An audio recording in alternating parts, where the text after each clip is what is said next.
वैज्ञानिक कार्ल पिलेमर ने अपनी किताब 30 लेसन्स फॉर लिविंग में लगभग 1000 वृद्ध अमेरिकियों का साक्षात्कार किया, ये जानने के लिए कि उनके दशकों के जीवन अनुभव में सबसे महत्वपूर्ण सबक क्या है।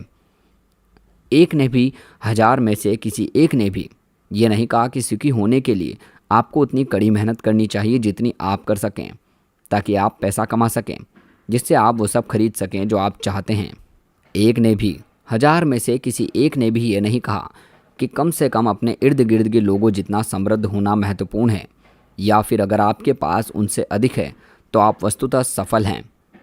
एक ने भी, 1000 में से किसी एक ने भी ये नहीं कहा कि आपको अपना रोजगार अपने भविष्य की वांछित उपार्जना क्षमता के अनुसार चुनना चाहिए।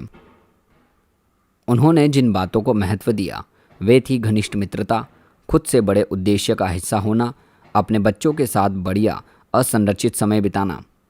आपके बच्चे आपका पैसा नहीं चाहते जितना वे आपको चाहते हैं, खास तौर से वे चाहते हैं कि आप उनके साथ हों, पिलेमर ने लिखा। अध्याय 8, कार में बैठे आदमी का विरोधाभास। कोई भी आपकी संपत्ति से इतना प्रभावित नहीं है जितना आप खुद हैं। वैलेट होने का सबसे बड़ा फायदा ये है कि आपको सबसे बढ़िया कारें चलाने का मौका मिलता है। अतिथि फरारी, लैम्बोर्गिनी, रोल्स रॉयस चलाकर आएँ, एकदम कुलीन वर्ग।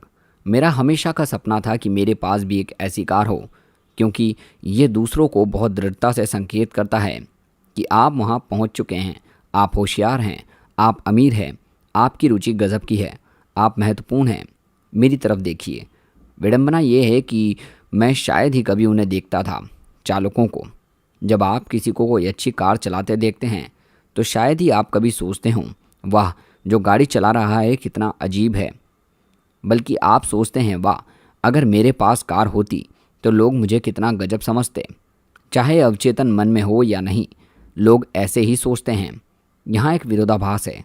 लोग संपत्ति की चाह रखते हैं जिससे वे औरों को जता सकें कि उन्हें क्या पसंद किया जाए और उनकी प्रशंसा की जाए, लेकिन वास्तविकता में वे लोग अक्सर अपनी प्रशंसा करने में चूक जाते हैं। इसलिए नहीं कि वे संपत्ति को प्रशंसनीय नहीं समझते, बल्कि इसलिए कि वे आपकी संपत्ति को खुद अपनी प्रशंसा की लालसा के मानदंड के रूप में इस्तेमाल करते हैं। जो पत्र मैंने अपने बेटे के जन्म के बाद लिखा, उसमें लिखा था, तुम सोचोगे कि तुम्हें एक महंगी कार चाहिए, एक बढ़िया घड़ी और एक बड़ा घर, लेकिन मैं तुम्हें बता दूं, ऐसा नहीं है। जो तुम्हें चाहिए दूसरे लोगों से मिलने वाला सम्मान और प्रशंसा, और तुम्हें ऐसा लगता है कि महंगा सामान खरीदने से वो तुम्हें मिल जाएगा। आमतौर पर ऐसे कभी कभार, खासकर उन लोगों से जिनका सम्मान और प्रशंसा तुम पाना चाहते हो। मैंने ये एक वैलेट का काम करते हुए सीखा। जब मैंने उन सब लोगों के बारे में सोचना शुरू किया जो फरारी में बैठकर होटल आते थे और मुझे टकटकी लगाकर घूरते हुए पाते थे, वे जहाँ भी जाते थे लोग उन्हें ऐसे ही तकते होंगे, और मुझे विश्वास है कि उन्हें अच्छा लगता होगा। मुझे विश्वास है उन्हें अपनी प्रशंसा भाती होगी, क्योंकि उन्हें पता था कि मुझे उनकी कोई परवाह नहीं और मैं उन पर ध्यान नहीं देता था। क्या वे जानते थे कि मैं तो बस कार को देखा करता था और खुद चालक की सीट पर बैठे होने की कल्पना किया करता था? क्या उन्होंने सोचकर फरारी खरीदी कि इससे उन्हें प्रशस्ति प्राप्त होगी, बिना सोचे कि मैं और संभवतः अधिकतर दूसरे लोग जो उनकी कार से प्रभावित हों, लेकिन उनके यानी चालक के बारे में पल भर के लिए भी नहीं सोचते? क्या ये अवधारणा उन बड़े घरों में रहने वालों पर भी लागू होती है? निश्चित रूप से। जवाहरात और कपड़े, हाँ, ये एक सूक्ष्म अभिज्ञान है कि लोग अक्सर दूसरों से सम्मान और प्रशंसा पाने की कामना रखते हैं, और पैसों से बढ़िया सामान खरीदकर जितना आप उम्मीद करते हैं आपको उतना सम्मान और प्रशंसा नहीं मिलते। यदि आपका ध्येय सम्मान और प्रशंसा अर्जित करना है तो ध्यान रखिए कि आप ये किस प्रकार करते हैं। विनम्रता, दया और संवेदना से आपको अधिक सम्मान मिलेगा, बजाय हॉर्स पावर के। फरारी को लेकर हमारी बात अभी खत्म नहीं हुई। तेज कारों के विरोधाभास के बारे में एक और कहानी अगले अध्याय में है। अध्याय 9, संपत्ति वो है जो आपको दिखाई नहीं देती। पैसे खर्च करके लोगों को दिखाना कि आपके पास कितना पैसा है, ये पैसे कम करने का सबसे तेज तरीका है। संपत्ति की अनेकों विडंबनाएं हैं। ये रही एक मुख्य विडंबना, संपत्ति वो है जो आपको दिखाई नहीं देती। मैंने 2000 के दशक के बीच में लॉस एंजलिस के वैलेट के रूप में काम किया। जब भौतिकवादी दिखावटा की वरीयता ऑक्सीजन को छोड़कर बाकी सबसे अधिक हो चुकी थी। अगर आप एक फरारी को सामने से गुजरते हुए देखते हैं, आप स्वाभाविक रूप से सोचेंगे कि इस कार का मालिक अमीर है, तब भी जब आप उन पर ज़्यादा ध्यान न दे रहे हों। लेकिन जब मैं इनमें से कुछ लोगों को जानने लगा, तब मुझे पता लगा कि ऐसा नहीं है। इनमें से काफ़ी लोग औसत रूप से सफल थे, जिन्होंने अपनी आय का एक बड़ा हिस्सा कार पर खर्च किया था। मुझे एक व्यक्ति याद है जिसे हम रोज़र कहेंगे। वो लगभग मेरी उम्र का था। मुझे बिल्कुल अंदाज़ा नहीं था कि रोज़र क्या काम करता था, लेकिन वो एक पॉर्श चलाता था और अनुमान लगाने के लिए लोगों के लिए इतना काफ़ी था। फिर एक दिन रोज़र एक पुरानी होंडा में आया, अगले सप्ताह भी, और फिर उससे अगले सप्ताह भी। तुम्हारी पॉर्श को क्या हुआ? मैंने पूछा। कार लोन चुकता न होने के कारण उसकी कार को जब्त कराया गया था। शर्मिंदगी तो कोई नाम तक नहीं थी। उसने ऐसे जवाब दिया मानो किसी खेल की बात कर रहा हो। उसके बारे में लगाया गया हर अनुमान गलत था। लॉस एंजलिस ऐसे रोज़रों से भरा पड़ा है। $1,00,000 की कार चलाने वाला व्यक्ति अमीर हो सकता है, लेकिन उसकी संपत्ति के बारे में आपके पास जो एकमात्र जानकारी है वो ये है कि अब उसके पास कार खरीदने के पहले से $1,00,000 कम है। सिर्फ यही है जो आप उन लोगों के बारे में जानते हैं। हम अक्सर देखते हैं कि उनकी इस अनुसार संपत्ति में राय बना लेते हैं, क्योंकि वो एक जानकारी है जो हमारे सामने है। हम लोगों के बैंक के खाते या ब्रोकरेज स्टेटमेंट नहीं देख सकते। इसलिए वित्तीय सफलता को आंकने के लिए हम बाहरी दिखावट का सहारा लेते हैं। कारें, घर, इंस्टाग्राम की तस्वीरें।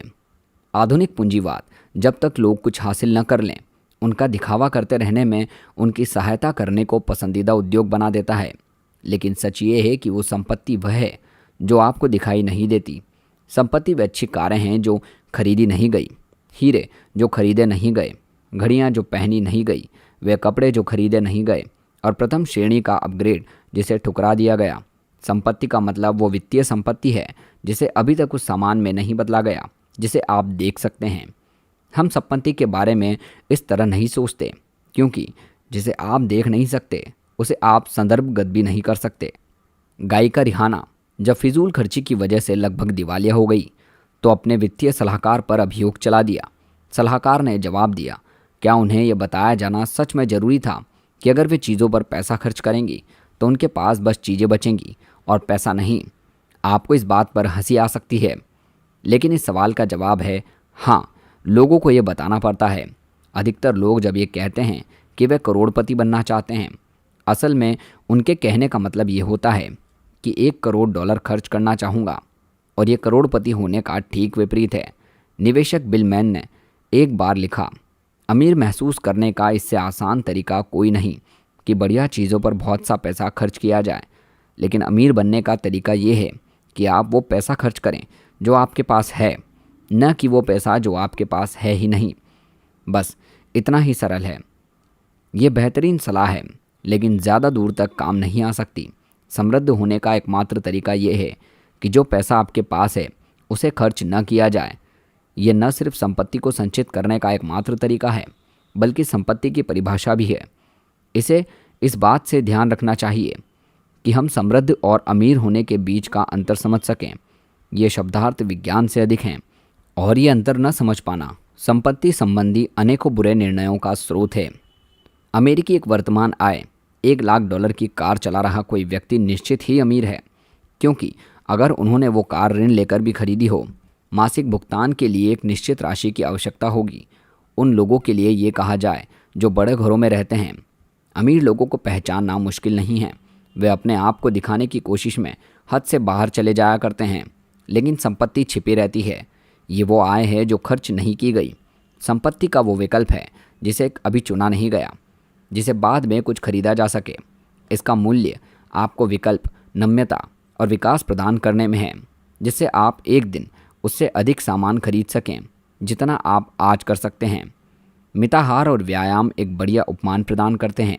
वज़न घटाना बहुत ही कठिन काम है उनके लिए भी जो ज़ोरदार व्यायाम करते हैं।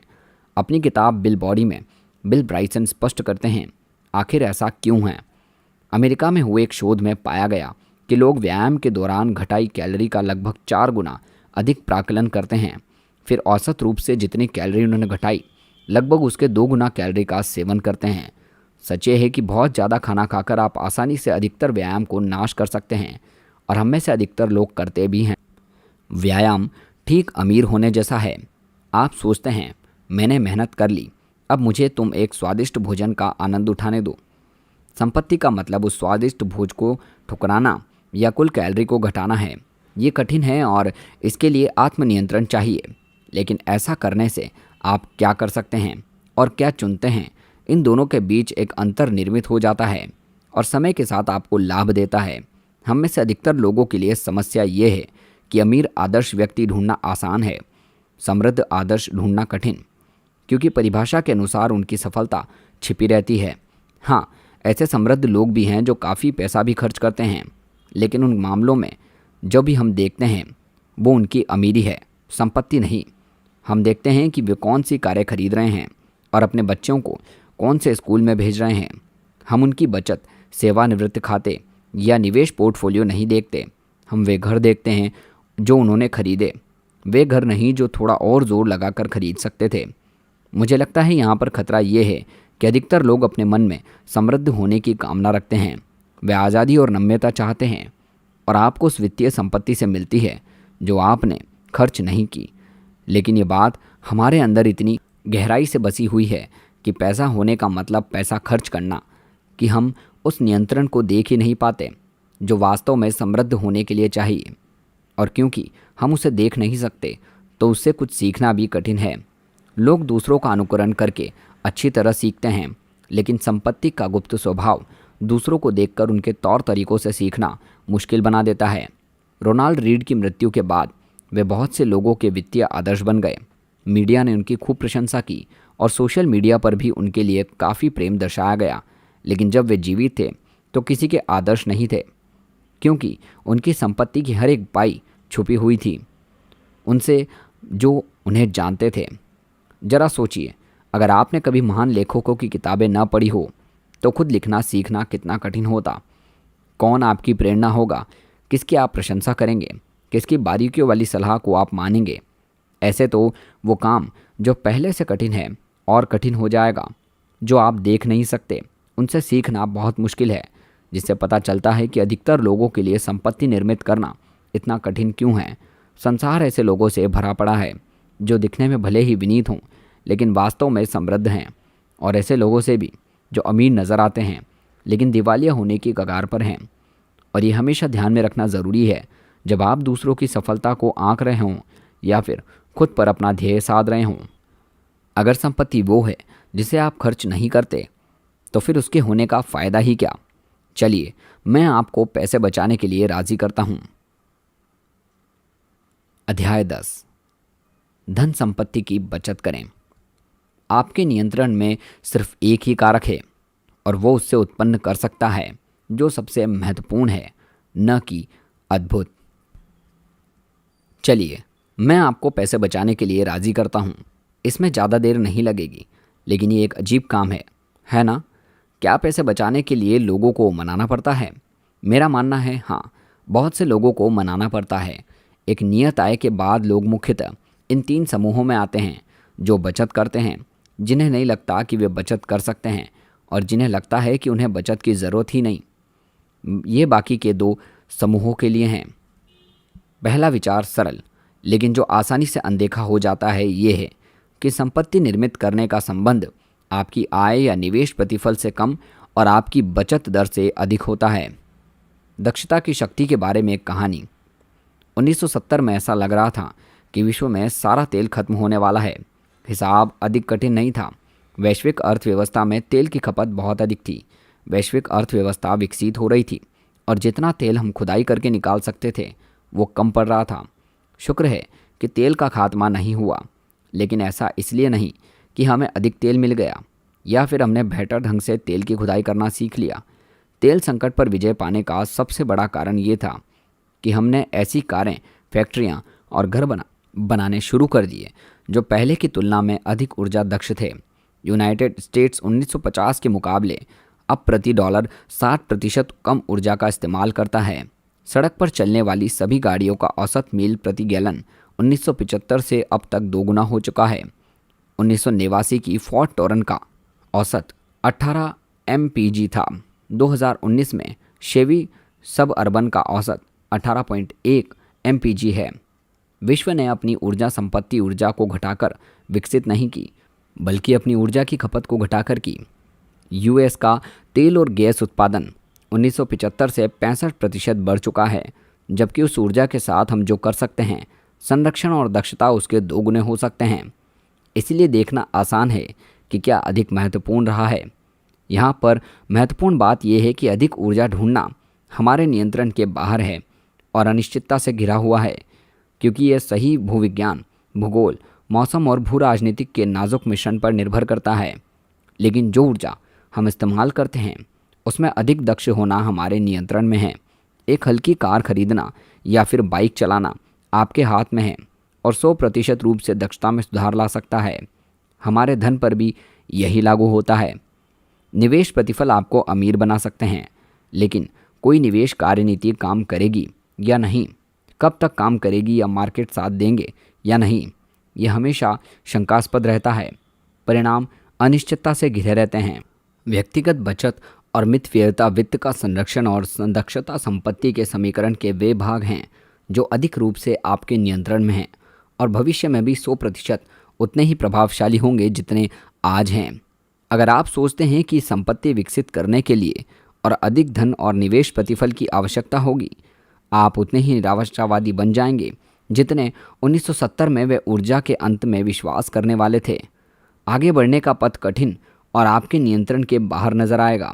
अगर आप इसे अपनी वित्तीयता और दक्षता से संचालित होता देखेंगे तो आपको अपनी नियति साफ नजर आएगी।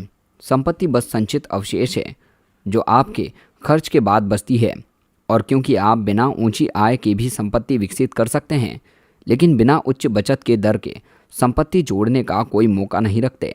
यह बिल्कुल स्पष्ट है कि क्या अधिक महत्व रखता है। महत्वपूर्ण रूप से संपत्ति का मूल्य आपकी आवश्यकताओं के सापेक्ष है। मान लीजिए आपकी और मेरी शुद्ध संपत्ति बराबर है, और मान लीजिए आप मुझसे बेहतर निवेशक हैं। मैं 8% वार्षिक प्रतिफल कमा सकता हूं और आप 12% कमा सकते हैं, लेकिन मैं अपनी संपत्ति को लेकर अधिक दक्ष हूं। कहिए कि मुझे एक खुशी जीवन बिताने के लिए उसमें से बस आधे पैसों की ज़रूरत है, जबकि आपकी जीवन शैली आपकी बढ़ती संपत्ति के साथ उससे मेल खाती रहती है। मैं आपसे अधिक समृद्ध रहूँगा, बावजूद इसके कि मैं आपसे खराब निवेशक हूँ। मुझे आपने निवेश में कम प्रतिफल के बावजूद अधिक लाभ मिलेगा। आय के लिए भी यही लागू होता है। कम संपत्ति के साथ खुश रहना सीखने से आप क्या चाहते हैं और आपके पास क्या है उसके बीच एक अंतर निर्मित हो जाता है।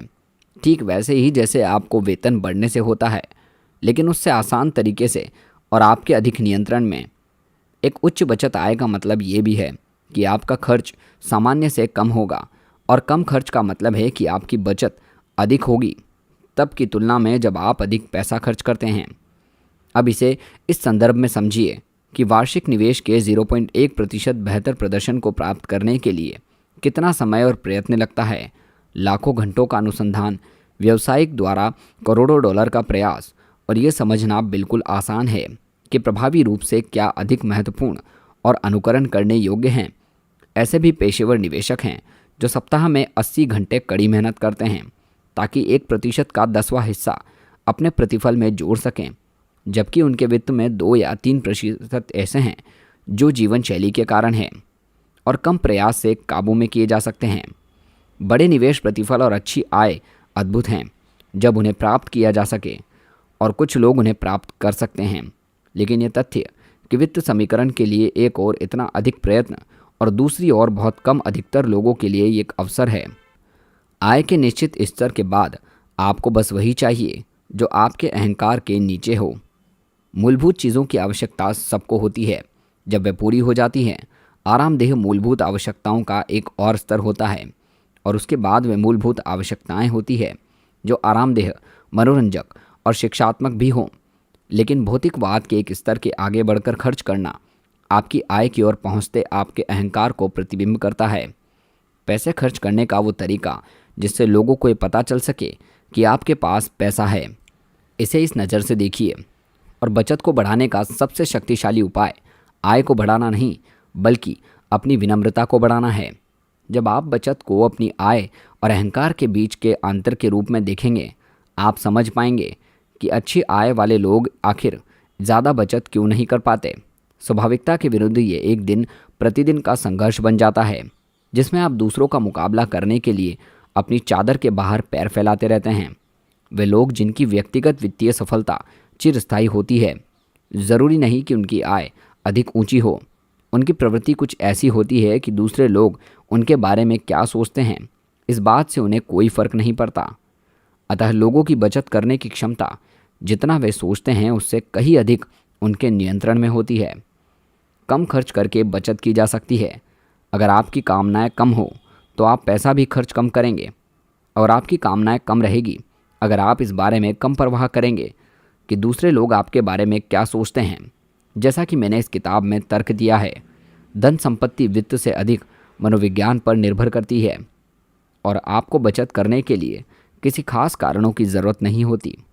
कुछ लोग घर के अग्रिम भुगतान, नई कार या सेवानिवृत्ति के लिए बचत करते हैं। ये बहुत अच्छी बात है वाकई, लेकिन बचत करने के लिए हमें किसी विशेष वस्तु को खरीदने के उद्देश्य की आवश्यकता नहीं होती। आप सिर्फ बचत करने के उद्देश्य से बचत कर सकते हैं, और वास्तव में आपको ऐसा करना भी चाहिए, सभी को करना चाहिए। किसी विशेष उद्देश्य के लिए बचत करने का मतलब एक पूर्वानुमानित संसार में बनना है, लेकिन हमारा संसार ऐसा नहीं है। बचत सबसे खराब क्षण में आपको भौचक्का कर देने वाली जीवन की अपरिहार्य क्षमता के विरुद्ध एक ढाल है। बचत का एक और लाभ जो खर्च करने के उद्देश्य से संबंधित नहीं है, वो हमने अध्याय 7 में देखा। अपने समय पर नियंत्रण प्राप्त करना। पैसा जिस प्रत्यक्ष प्रमाण को सामान को खरीद सकता है, उसे सभी जानते हैं। अप्रत्यक्ष पहलू को समझना कठिन है, इसलिए यह अक्सर अज्ञात रह जाता है। लेकिन संपत्ति के प्रत्यक्ष लाभ हमारे सुख को बढ़ाने में कहीं अधिक मूल्यवान और सक्षम सिद्ध हो सकते हैं, बजाय उन प्रत्यक्ष वस्तुओं के जो हमारी बचत को स्पष्ट रूप से लक्ष्य होती है।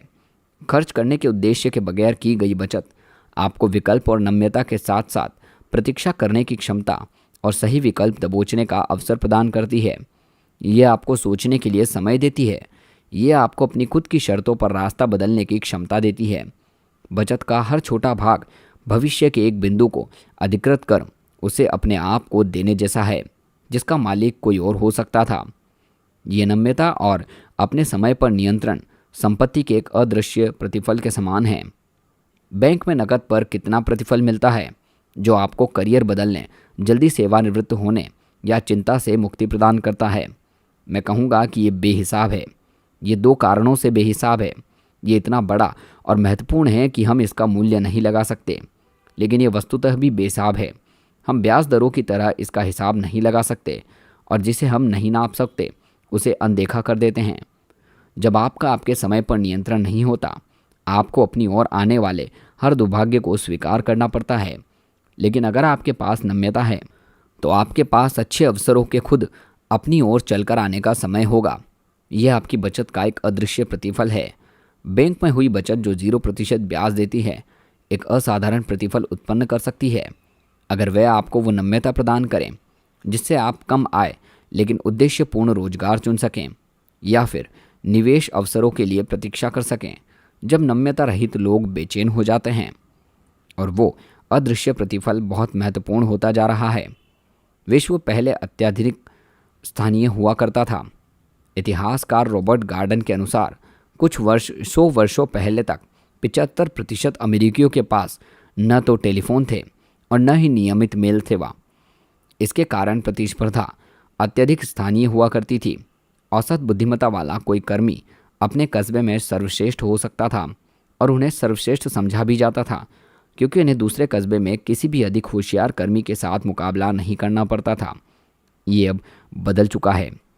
एक अत्यधिक संयुक्त विश्व का मतलब है कि वो प्रतिभा का सागर जिसमें आप प्रतियोगिता करते हैं, वो आपके कस्बे में सैकड़ों और हजारों से विश्व भर में फैले लाखों करोड़ों में पहुंच चुका है।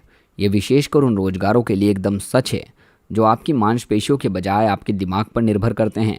अध्यापन, मार्केटिंग, विश्लेषण, कंसल्टिंग, लेखांकन, प्रोग्रामिंग, पत्रकारिता और यहाँ तक औषधि भी वैश्विक प्रतिभा सागर में स्पर्धा करते हैं, और अधिक क्षेत्र इस वर्ग के अंतर्गत आते जाएंगे। और जैसे डिजिटाइजेशन वैश्विक सीमाओं को मिटाता जाएगा, जैसे सॉफ्टवेयर विश्व को खा रहा है। उद्यम पूंजीपति मार्क एंडरसन ने कुछ इस तरह इसका वर्णन किया। जैसे जैसे आपकी प्रतिस्पर्धा की सीमा विस्तृत होती जा रही है, एक प्रश्न जो आपको खुद से पूछना चाहिए वो ये है कि मैं कैसे दूसरों से बेहतर हूँ, मैं होशियार हूँ। इस सवाल का एक बहुत ही खराब जवाब है, क्योंकि दुनिया में बहुत से होशियार लोग हैं। प्रतिवर्ष लगभग 600 लोग सेट्स में सफल होते हैं, अन्य 7,000 लगभग उसके नज़दीक आते हैं। एक सार्वभौमिक विश्व में जहाँ विजेताओं को सब मिलता है, ये लोग आपके सीधे प्रतिद्वंदी हैं। बुद्धिमत्ता इस विश्व में इतना विश्वस्त लाभ नहीं है जो इतना जड़ चुका है, लेकिन नम्यता है। एक ऐसे विश्व में जहाँ बुद्धिमत्ता अत्यधिक संयुक्त है और बहुत से पुराने तकनीकी कौशल स्वचालित हो चुके हैं, स्पर्धात्मक लाभ सूक्ष्म और व्यवहार कौशल को मिलता है, जैसे संचार कौशल, संवेदना और शायद सबसे अधिक नम्यता। अगर आप में नम्यता है, आप अच्छे अवसरों की प्रतीक्षा कर सकते हैं, अपने करियर में भी और निवेश में भी। आपके लिए आवश्यकता अनुसार एक नया कौशल सीखने की संभावना अधिक होगी। आपके मन में उन प्रतिद्वंदियों के साथ खड़े होने की, होड़ करने की चाह होगी जो वो कर सकता है, वो जो आप नहीं कर सकते। और आपके पास अपनी खुद की गति के अनुसार अपनी अभिलाषा और स्थान ढूंढने की अधिक छूट होगी। आप एक नई दिनचर्या, एक गति ढूंढ सकेंगे और जीवन के बारे में अलग धारणाओं के साथ सोच पाएंगे। इन सभी चीज़ों को कर पाने की क्षमता, जब अधिकतर लोग ऐसा नहीं कर सकते। ऐसी कई चीज़ों में एक है जो आपको एक ऐसे संसार में अद्वितीयता प्रदान करेगी जहां बुद्धिमत्ता अब एक दीर्घकालिक लाभ नहीं है। अपने समय और विकल्पों पर अधिक नियंत्रण होना विश्व की सबसे मूल्यवान मुद्राओं में से एक बनता जा रहा है। इसलिए अधिकतर लोग बचत कर सकते हैं और उन्हें करनी भी चाहिए। आप जानते हैं कि उन्हें और क्या करना चाहिए। इतना अधिक तर्कशील होना छोड़ देना चाहिए। मैं बताता हूँ ऐसा क्यों। अध्याय 11। यथोचित इज ग्रेटर देन तर्कशील, यानी कि यथोचित ज़्यादा अधिक है तर्कशील से। अधिकतर यथोचित होने का उद्देश्य रूपरेखन से तर्क संगत होने के प्रयास से बेहतर कार्य करता है। आप कोई स्प्रेडशीट नहीं है, आप एक इंसान हैं, एक पेचीदा भावुक इंसान। ये समझने में मुझे जरा समय लगा, लेकिन जब मैं समझ आया, मैं जान गया कि यह वित्त का सबसे महत्वपूर्ण भाग है। और इसके साथ एक और अजीब चीज़ जो महत्वपूर्ण है लेकिन अनदेखी रह जाती है। वित्तीय निर्णय लेते समय रूपरेखन से तर्कशील होने का उद्देश्य न रखें। यह पर्याप्त रूप से यथोचित होने का प्रयत्न करें। यथोचित अधिक वास्तविक है और इसका आप दीर्घकालिक अनुसरण कर सकते हैं, जो संपत्ति प्रबंधन में सबसे ज़्यादा महत्वपूर्ण है। यह समझाने के लिए कि मैं क्या कहना चाह रहा हूँ, मैं आपको एक ऐसे व्यक्ति की कहानी सुनाता हूँ जिसने मलेरिया का इलाज सिफिलिस से करने की कोशिश की थी। जूलियस वेंगनर जोरेस 19वीं सदी के एक मनोवैज्ञानिक थे जिनके पास 2 अद्वितीय कौशल थे। वे पैटर्न को पहचानने में बहुत अच्छे थे और जिसे दूसरे मूर्खतापूर्ण समझते थे वे उसे निर्भीक कहते थे।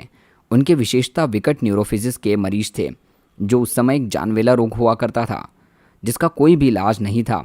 उन्होंने एक पैटर्न देखना शुरू किया।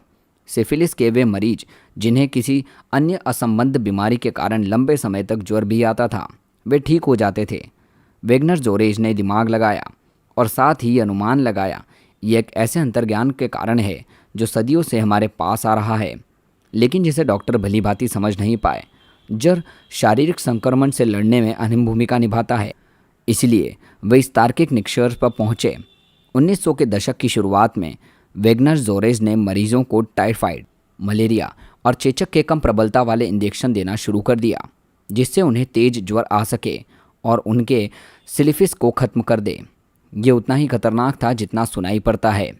इस इलाज से उनके कुछ मरीजों की मृत्यु हो गई।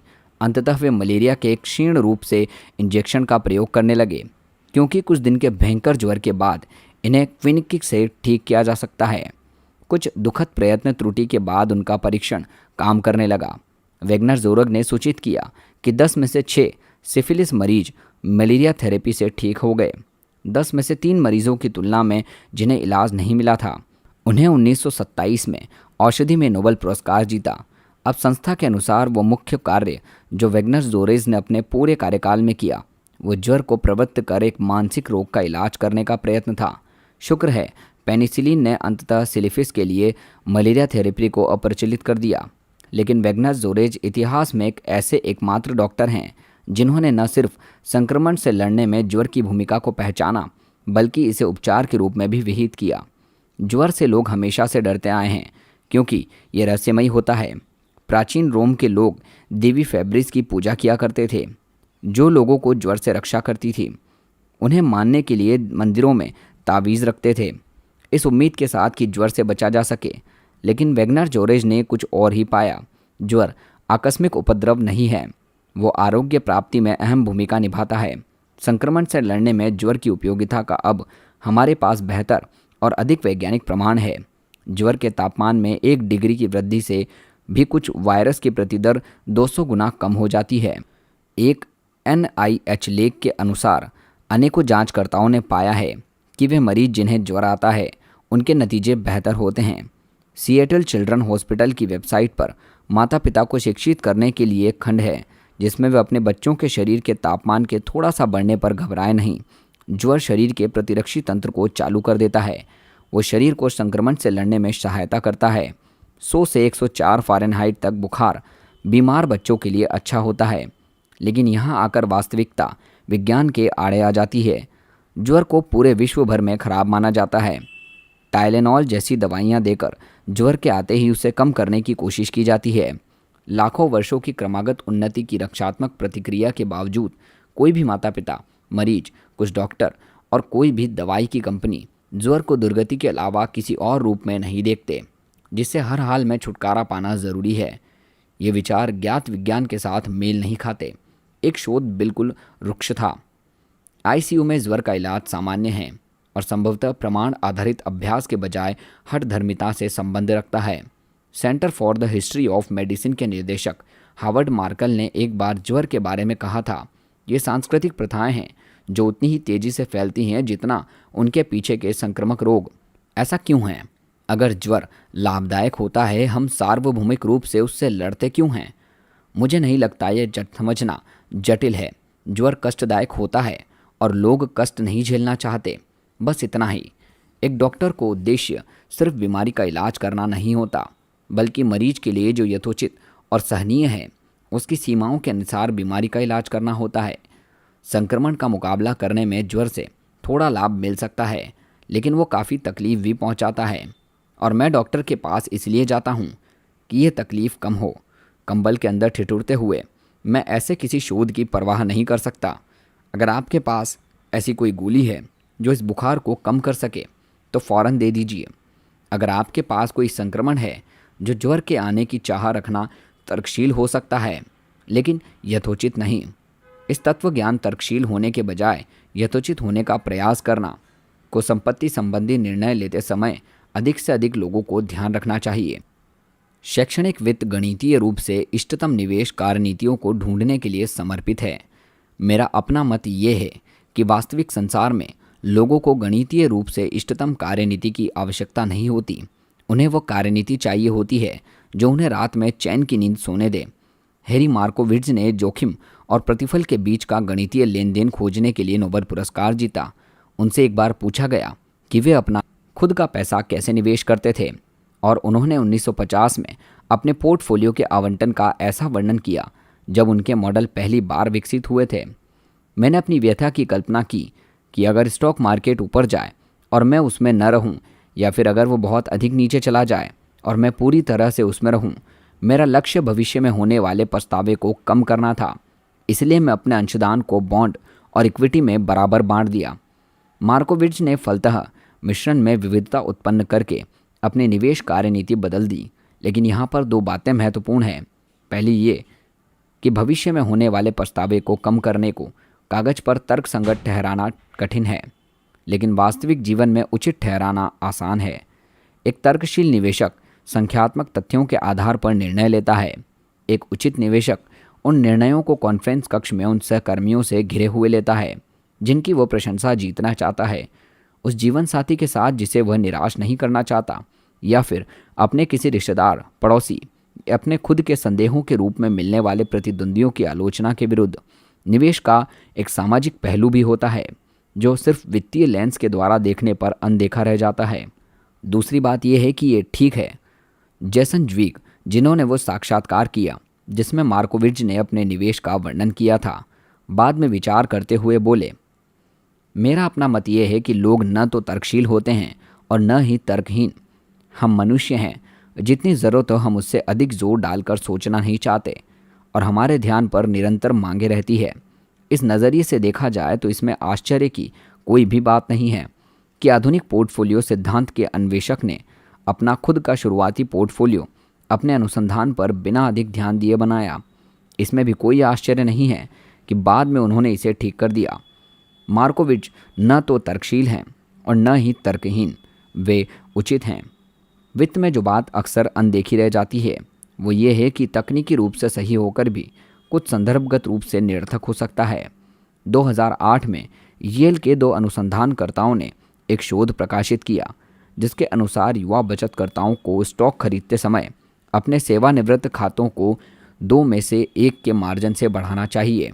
ये दर्शाता है कि उम्र बढ़ने के साथ साथ निवेशकों का ये लीवरेज कम होता जाता है, जिसके कारण एक युवा बचतकर्ता अधिक जोखिम उठा सकता है और मार्केट की भीषण उथल पुथल को झेल सकता है और उम्र बढ़ने पर यह कम हो जाता है। अगर इस लाभ का इस्तेमाल करके भी आप युवा अवस्था में पूरी तरह बर्बाद हो जाएं, शोधकर्ताओं ने दर्शाया, फिर भी दीर्घकाल में बचतकर्ता अच्छा प्रदर्शन कर सकते हैं अगर वे बर्बाद होने के अगले ही दिन वापस उठ खड़े हों, योजना का अनुसरण करें और अपने 2 से 1 के खाते में बचत करते रहें। ये गणित कागज़ पर काम करती है, ये एक तर्कशील कार्यनीति है, लेकिन ये लगभग बेतुके रूप से अनुचित है। कोई भी सामान्य व्यक्ति अपने सेवानिवृत्त खाते के पूरे 100% को हवा में जाते देख इतना अप्रभावित नहीं रह सकता कि अडिग रूप से कार्यनीति का पालन करता रहे। वे शायद हार मान लेंगे या दूसरा विकल्प ढूंढेंगे और शायद अपने वित्तीय सलाहकार के विरुद्ध कार्रवाई करेंगे। अनुसंधानकर्ताओं ने तर्क दिया कि उनकी कार्यनीति का प्रयोग करते समय अपेक्षित सेवानिवृत्त संपत्ति जीवन काल निधि की तुलना में 90% अधिक होगी। ये 100% कम भी उचित है। असल में अनुचित दिखने वाले निर्णयों का समर्थन करने की एक तर्कशील कारण है। ये रहा, एक मान लेते हैं आपको अपने निवेश से काफ़ी लगाव है। ये कोई रूढ़िवादी सलाह नहीं है।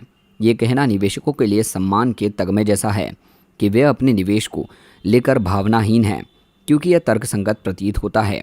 लेकिन अगर अपनी कार्यनीति और स्टॉक को लेकर भावनाओं की कमी संभावना को बढ़ाती है कि जब वे कठिन प्रतीत होंगे तो आप उनसे दूर हट जाएंगे। जो तर्कशील सोच जैसा दिख रही है वो देदागरी बन जाएगी। उचित निवेशक जो अपनी तकनीकी रूप से त्रुटिपूर्ण कार्यनीतियों पर लगाव रखते हैं, उनके पास ये लाभ होता है कि उनकी अपनी कार्यनीतियों के साथ टिके रहने की संभावना अधिक होती है। कुछ ऐसे वित्तीय परिवर्ती कारक भी हैं जो शुरुआती वर्षों में किसी कार्यनीति सी प्रतिबद्धता की तुलना में कार्य निष्पादन से अधिक सहसंबद्ध होते हैं।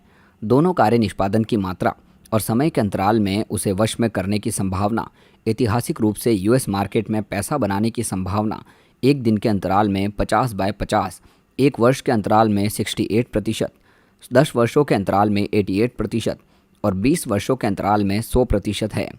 कुछ भी जो आपको इस खेल में बनाए रखे वो महत्वपूर्ण रूप से लाभदायक है।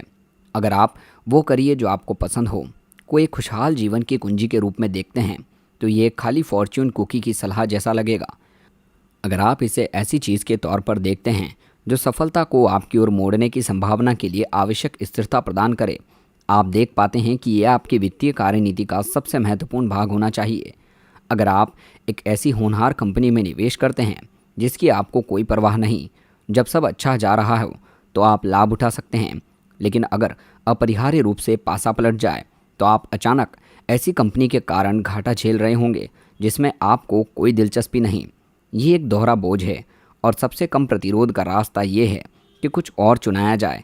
अगर आप इस कंपनी को लेकर शुरू से ही उत्साहपूर्ण हैं, आपको उनका मिशन, उत्पाद, टीम, विज्ञान या कुछ भी पसंद है, जब अपरिहार्य बुरा समय आएगा और आप पैसा गंवा रहे होंगे या कंपनी को सहायता की आवश्यकता होगी, कम से कम इस बात से काम चल जाएगा कि आप किसी अर्थपूर्ण उद्यम का भाग होने जैसा अनुभव करेंगे। ये एक ऐसा आवश्यक अभिप्रेरक हो सकता है जो आपको हार मानकर दूसरी ओर मुड़ने से रोकेगा। ऐसा और भी अन्य परिस्थितियां होती है जहां संपत्ति को लेकर तर्कशील होने के बजाय यथोचित होना ठीक है। एक सुप्रलेखित देशी पक्षपात है जिसके अनुसार लोग जिस देश में रहते हैं वहीं की कंपनियों में निवेश को वरीयता देते हैं और पृथ्वी की बाकी 95% कंपनियों को अनदेखा कर देते हैं। ये तर्कशील नहीं है जब तक आप ये न सोचें कि निवेश का मतलब अजनबियों का अपना पैसा देना है। अगर सुपरिचय आपको उन अजनबियों को समर्थन देने के लिए वो पहला कदम लेने में सहायता करता है, ये यथोचित है। डे ट्रेडिंग और अलग अलग स्टॉक खरीदना अधिकतर निवेशकों के लिए तर्कसंगत नहीं होता। संभावना भारी रूप से आपकी सफलता के विरुद्ध होती है, लेकिन ये दोनों छोटी मात्रा में यथोचित है। अगर ये आपकी चाह पूरी कर सकते हैं, अन्य विविध निवेशों को बनाए रखते हैं।